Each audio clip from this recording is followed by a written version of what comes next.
తులారాశి వారి ఫలితాంశాలు పరిశీలిద్దాం. ఈ తులారాశి వారికి ఈ వారమంతా కూడా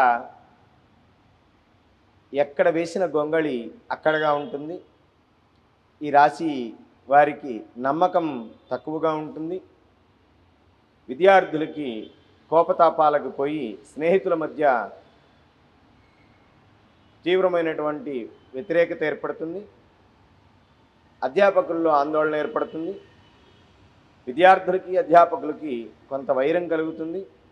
అలాగే ఈ రాశి వారికి తల్లిదండ్రుల యొక్క మాట పెడచెవిన పెడతారు. స్నేహితులు ఇచ్చేటువంటి సలహాలు వీరు ఆచరించరు. వీరు చేస్తున్నటువంటి పనుల్లో నైపుణ్యత కొరవడి వీరికే అది ఇబ్బందికరంగా ఉంటుంది. బంధువర్గంలో తీవ్రమైనటువంటి వ్యతిరేకత ఏర్పడుతుంది. వీరికి అనుకున్నటువంటి పనులు సకాలంలో పూర్తి కాకపోవటం చేత తీవ్రమైనటువంటి ఒత్తిడి, దుర్వ్యసనాలకు లోనవటం వీరిని ఇబ్బందులకు గురి చేస్తుంది. వాహన ప్రమాదాలు ఉంటాయి కాబట్టి వీరు జాగ్రత్తగా ఉండాలి. తోటి వాళ్లతో వీరు చేసేటువంటి పరిహాసాలు వీరి జీవితానికి ఇబ్బందిదాయకంగా ఉంటాయి. మనోధైర్యం కోల్పోకుండా ఉండటం చాలా మంచిది. వీరు అనుకున్నటువంటి పనులు సాధించడానికి సమయం తీసుకుంటుంది. వ్యాపారస్తులు వ్యాపారపరంగా అనేకమైనటువంటి చిక్కులు ఎదుర్కొంటారు. ఇంటి సమస్యలు ఒక దారికి వస్తాయి. వీరికి తాము పడుతున్నటువంటి ఇబ్బందులు ఇంకొకళ్ళు పడకూడదు అనేటువంటి తాపత్రయం చేత వీరు ఇబ్బంది పడుతూ అవతల వాళ్ళకి సహాయం చేయవలసిన పరిస్థితి ఉంటుంది. వీరికి రోగం లేకపోయినట్టుకి వీరికి రోగప్రదమైనటువంటి ఇబ్బందులు లేకపోయినప్పటికీ వీరు రోగం గురించి ఆర్థిక వ్యయం చేయవలసి ఉంటుంది.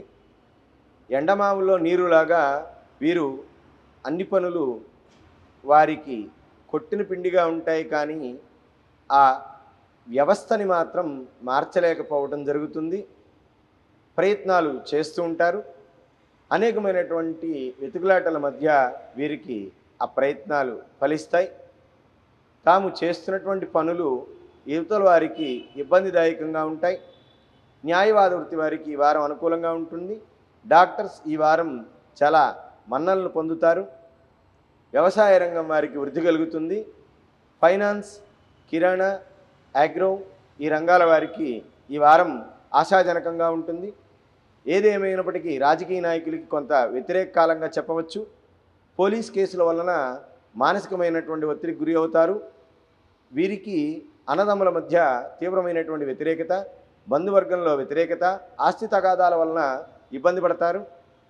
మరియు ఈ వారమంతా సుబ్రహ్మణ్యేశ్వర స్వామి వారిని పూజించడం చేత రోజు సుబ్రహ్మణ్య భుజంగ స్తోత్రం ఇది పఠించడం చేత వీరికి సానుకూలత ఏర్పడుతుంది.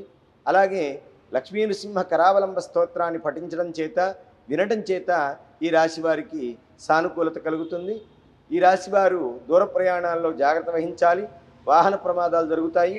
అందుచేత ఈ రాశి వారికి మనోధైర్యం కోల్పోకుండా ముందుకు సాగడం చేత ఈ రాశివారు అన్ని రంగాల్లో అభివృద్ధిలో ఉంటారు. ఇవి ఈ యొక్క రాశి ఫలితాంశాలు.